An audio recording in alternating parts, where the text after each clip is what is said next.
India's eagerness to adjudge culpability, evasion of neutral investigations and staging self-created evidence was indicative of politicization of terrorism for vested interests of the ruling regime.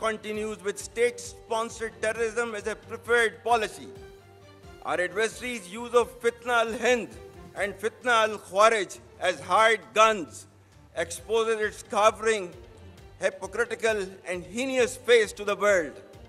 Equally disconcerting is the use of Afghan soil for terrorism in Pakistan. The Taliban regime must rein in the proxies who have sanctuaries in Afghanistan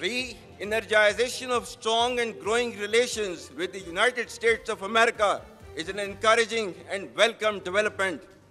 President Trump's personal efforts and strategic leadership to bring peace to multiple conflict-prone areas of the world are really praiseworthy.